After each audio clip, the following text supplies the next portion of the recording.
Hey folks, and welcome back to Glenn and Adrian's Rock Talk. That's Adrian. And that's Glenn.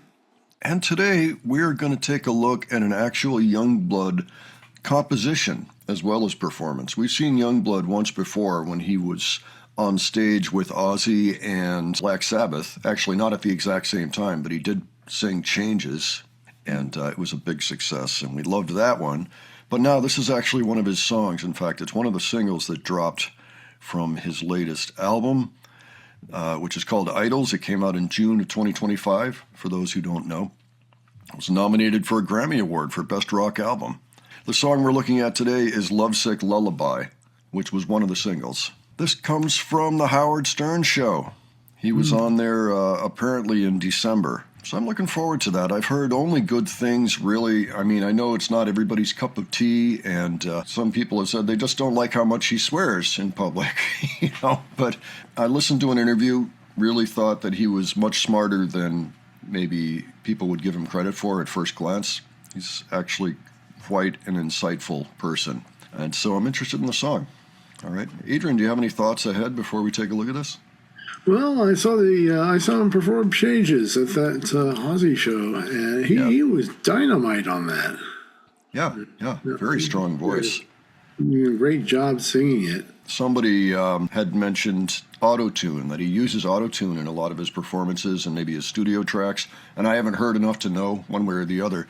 But I did note that Wings of Pegasus did an analysis of him and said, this guy is actually an excellent singer. So if he's using autotune, it's purely either a producer choice or an artist choice. He doesn't need it. He's a really excellent singer. So I thought I'd throw that out there. All right, well, why don't we check this out, and we'll talk about it afterwards. All righty.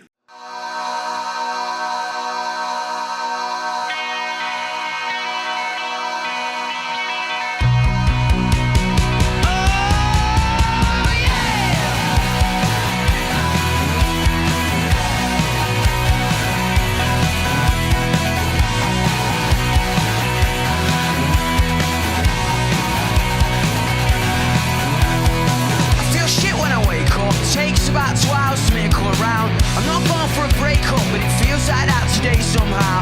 So let's keep professional. I've got things in my mind and my mind don't lie. You look nice on the outside. You wanna come out tonight? 'Cause I wanna feel good emotions in this lovesick lullaby.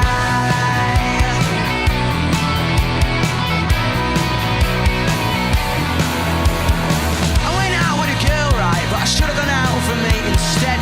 I always pick the wrong people that make me feel like I'm sick in the head. So then I go on a daydream. Well, I know that I'm wrong and it makes me right. You look cool this morning. Do you wanna go out tonight? 'Cause I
interesting song. What'd you think, Adrian?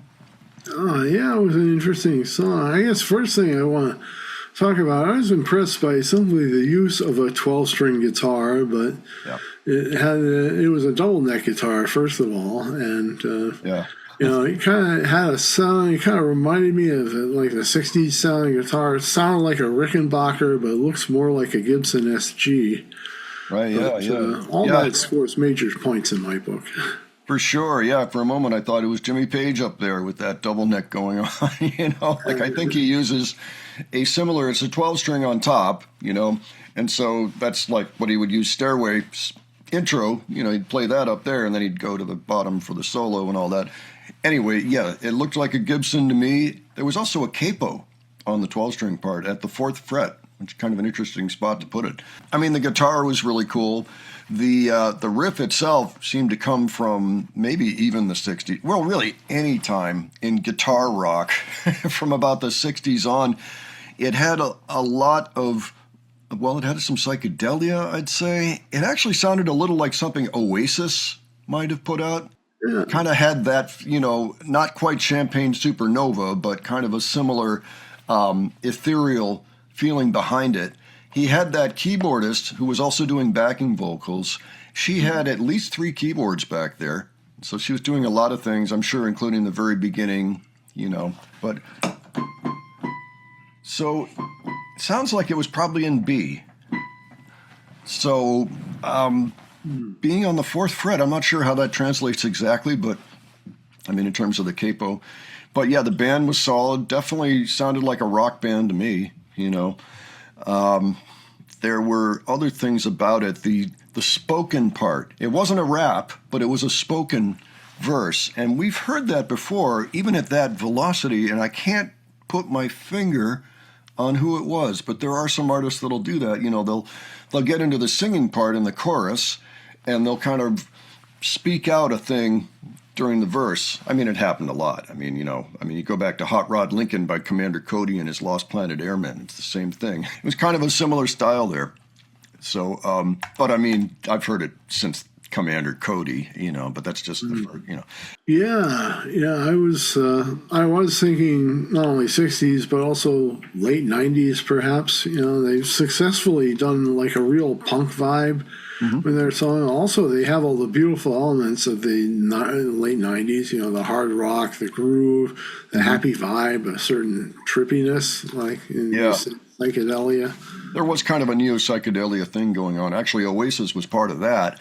There were other bands, too. There was quite a bit of guitar rock going on in the late 90s that did that, Yeah. Since then, I'm not sure. I kind of felt a little disconnected. It felt like the 2000s were a lot more either experimental or else aimed for the pop market and, radio play and all that. But I could be just totally off. But, yeah, it sounded good. I mean, it sounded respectable.